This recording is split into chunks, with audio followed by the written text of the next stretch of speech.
Hello, everybody, and welcome back to the United Way. This is Ameya again, and I will be taking you through the pre-match show. This is not live. This is a premiere. So if you're wondering how I'm texting you to go and watch this, this is a premiere. Before we begin, again, as always, do subscribe to the channel, subscribe to the socials that are lined up down here below, and we'll just get right into it. So it's Derby Day and Manchester United go to the Etihad to face Manchester City. And I'm going to be honest with you, I'm not too sure we are going to win. I think we're going to get beat the hell out of. We'll just put in a nice little form here. As you can see here, Manchester United have had a decent run of form, beating West Ham, Villa, Luton, dismally losing to Fulham at home, but then beating Notts Forest away. Um, it's going to be a tough ask because we've lost basically most of our players that we would have relied upon to win us this game. Uh, we're going to be without Luke Shaw. We're going to be without Lisandro Martinez. We're going to be without Rasmus Højlund. And just to add a little bit of salt into that injury, we're also going to be without Harry Maguire. So we're going to be relying on the likes of Johnny Evans and Victor Lindelof and Rafael Varane. Hopefully, they can defend against Erling Haaland and the amount of shots that City are going to take against us. I think will be the amount of shots I'm going to be taking at the bar later on tonight.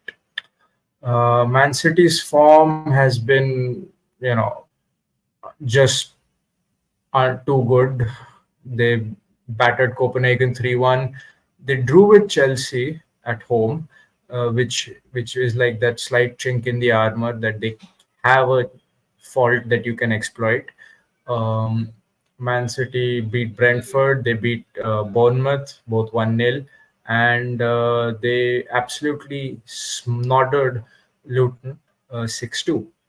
So as you can tell, I am not very excited about this match. I am shitting bricks, and I am pretty sure this match is not going to end well for us. Uh, but we are united, and we always try and put up a good fight, so they say. So we'll hopefully have a good showing. The player to watch for Man City is this man over here, Kevin De Bruyne. Some would say the greatest Premier League midfielder of all time. Some would be wrong. It's Paul Scholes and then De Bruyne. But yeah, he's their danger man.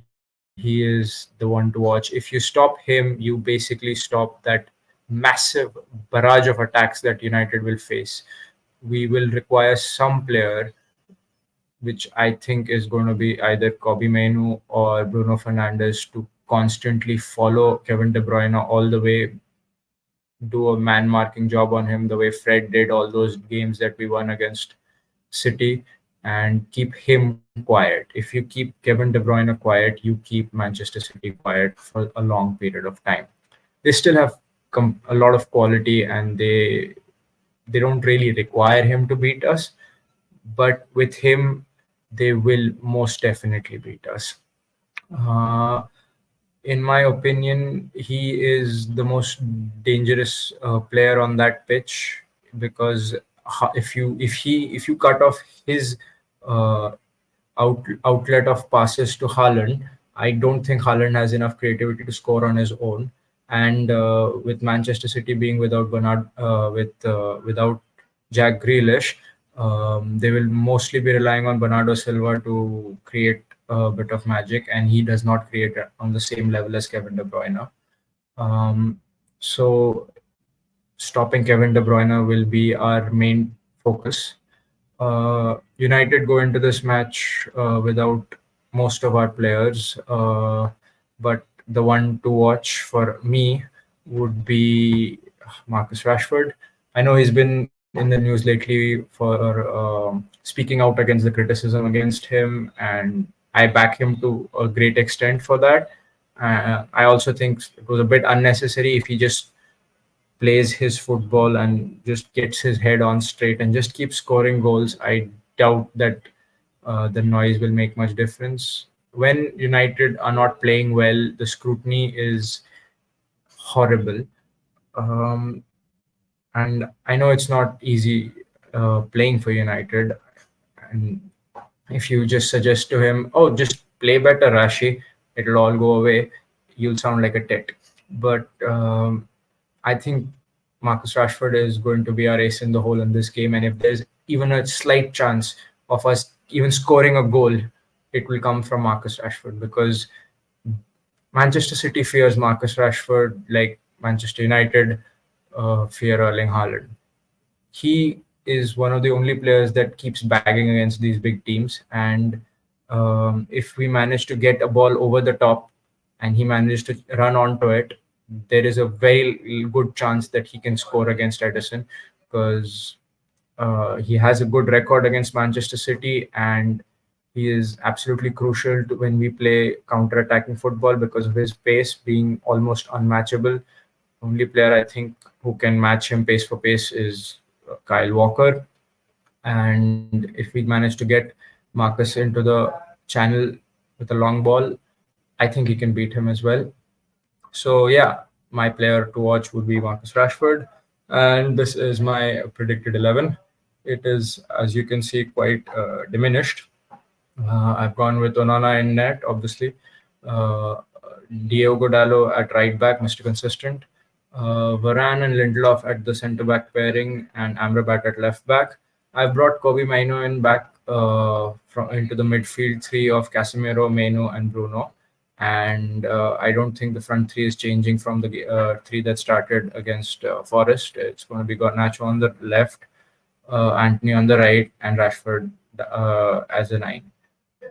This is the best we can put out at the moment, because I would probably prefer Ahmad to start, but I don't think Eric is going to play him at City away as his first start. I think it's going to be Anthony who's playing, and it's not the worst idea in the world. He scored a worldie against them last year. Maybe he can do it again. He tracks back well, so this this could be and since we won't be seeing much of the ball, we won't have to pull our hair out watching Anthony do a step over and then roll the ball under his feet and then sky it over the net.